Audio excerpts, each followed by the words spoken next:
I rolled a 1. We really rolled a 1 on this episode.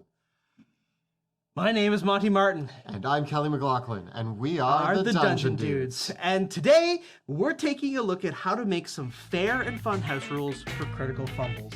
We really did roll a 1. I actually wasn't. I was just going to say that we rolled a 1, but then I actually rolled a 1. So there's that. There's a lot to discuss today, so let's get rolling.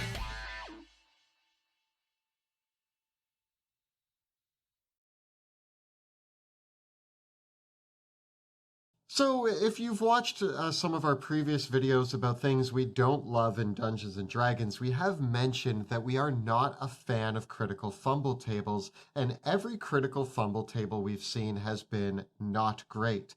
We challenged the audience with making some good critical fumble tables that we liked, and we saw some really cool examples. We also heard a lot of arguments of how can you hate critical fumble tables when you love the chaos of wild magic tables. And we really had to think about that. So we decided to give it the old college try and do our best version of what we think might work if we were to design a critical fumble table. Presented for your consideration, today are the Dungeon Dudes critical fumble table for people who hate critical fumble rules. We hope that you find this exciting and enjoyable. And I think our main goals were to make a gamble out of the critical fumble table. If your players decide to use it, is it going to be worthwhile for them?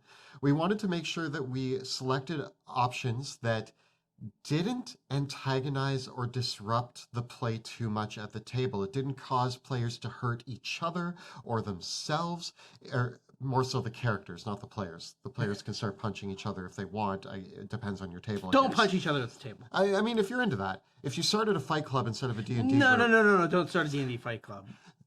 Okay, fair enough. But if you are going to include things in your fumble table, like, oh, you rolled a 1, you chop your own head off, we don't love that. That's not great. So normally a 1 on a d20 is an attack roll regardless of any modifiers or the target's AC. So we're adding that essentially you then roll another d20 to see what happens.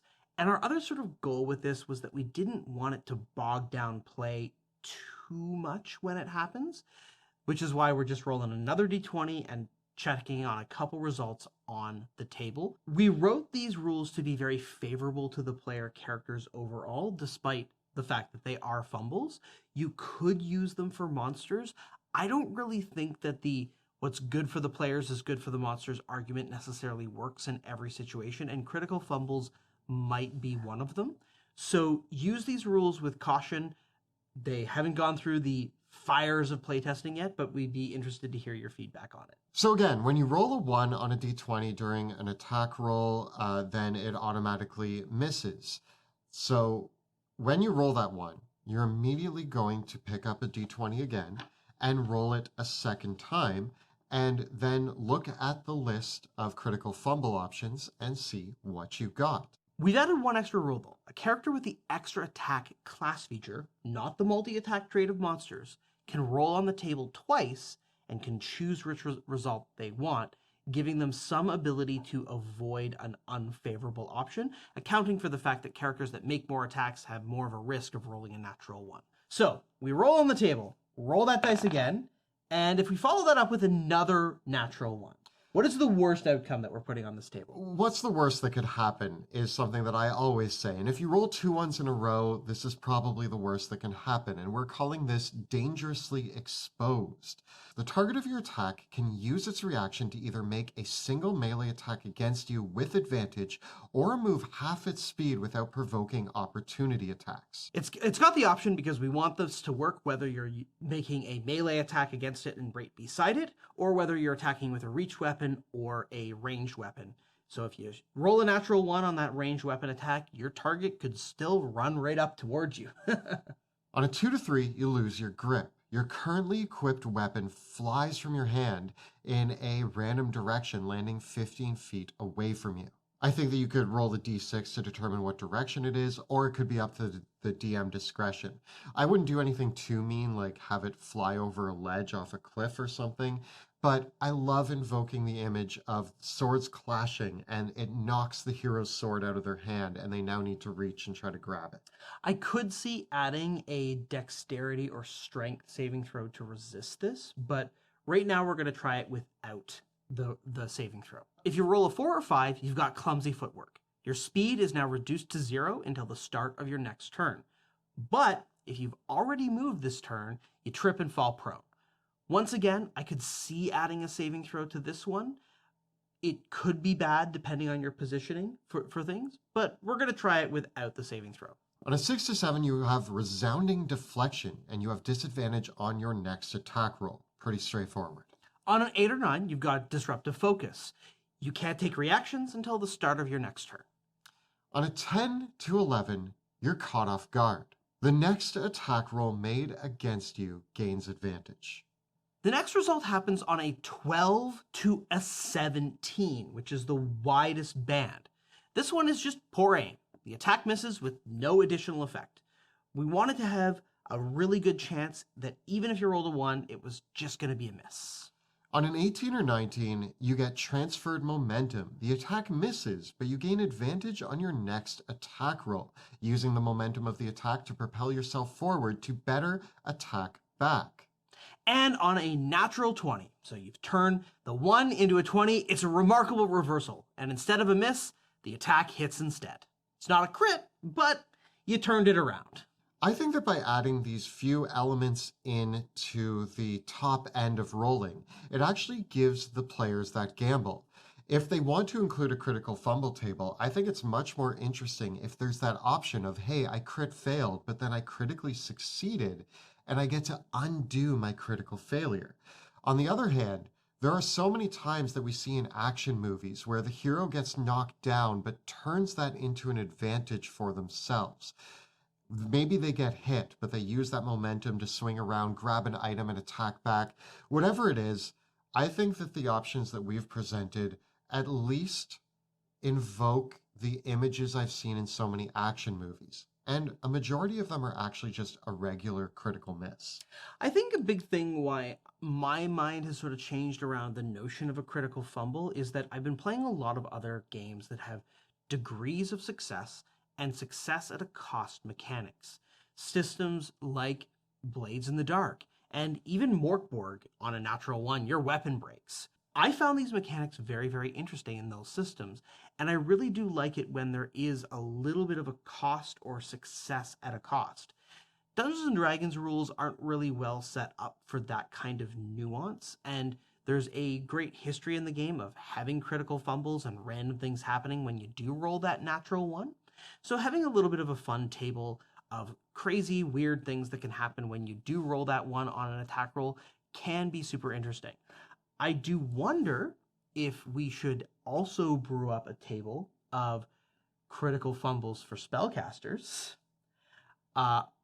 Maybe you could just roll on our Arcane Anomalies table or on a Wild Magic table. But, see where that goes. And maybe it's worth pairing this with a critical hit table. I think that it would be a lot of fun for us to design a critical hit table that also amplifies critical hits, asking the question, what are some of the cool narrative things that you can bring into play when a critical hit happens? And being able to make it kind of the opposite of this, where if you roll high after your critical hit, a lot of really cool things can happen. But if you roll a 1 after a critical hit, perhaps it just nullifies your critical hit into a regular hit. I don't think there's any reason why we should go too far into the detriment on a critical hit, just as we didn't go too far into the successes that you can have with a critical fumble. But still, turning a critical fumble back into a hit might feel really good. Now, I wonder though, on that discussion of not fumbles, what if you could roll on a table like this if your attack barely missed and take some kind of setback in exchange for a hit? So this is something that I do think is missing from Dungeons and Dragons. And again, having played Blades in the Dark, we played Morkborg. We also played a lot of Free League that used the Year Zero system. And although year zero actually just had the straight you succeed on a Yeah, six, yeah. but there were a few of their games that had a bit more nuance to that. And when we were playing a game like Cyber plus Punk, there was a lot of nuance to what you rolled. A four or a five gave you a success at a cost, and I always found the success at a cost the most interesting. And one thing that I think kind of I don't want to say it sucks for D&D, but one thing that I notice is missing is how bad it feels when the armor class of the monster you're attacking is 18 and you rolled a 17 and you think, well, didn't I like stagger it or maybe like knock it around a bit? I didn't wound it, but couldn't there be something that I did? Wouldn't that be cool? And so I do wonder if there's a table that we can add, maybe not a critical fumble table, but a if you landed within 2, 3, or 5 of maybe it's 1, 3, or 5. If you landed within 1, 3, or 5 of the AC of the target, can we add something to that? Yeah, it is really interesting because even comparing Pathfinder Second Edition, which does have degrees of success, but that is way more robustly implemented for spells, where a spell usually has a critical failure, a failure, a success, and a critical success, and different results for all of those things. But that doesn't then necessarily get mirrored with attacks, where the binary is basically you either missed or you critically hit.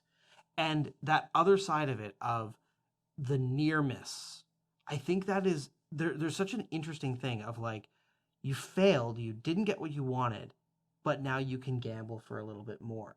And I found that so interesting.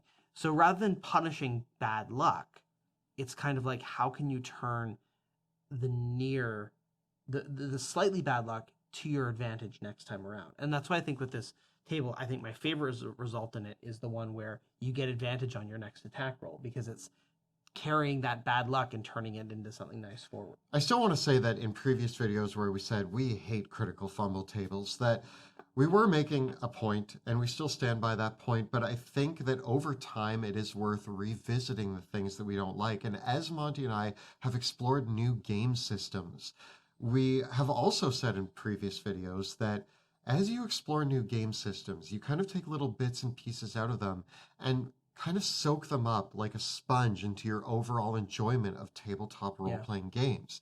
And the question is always, what implements from other games do I like enough to say, could I make that work in D&D?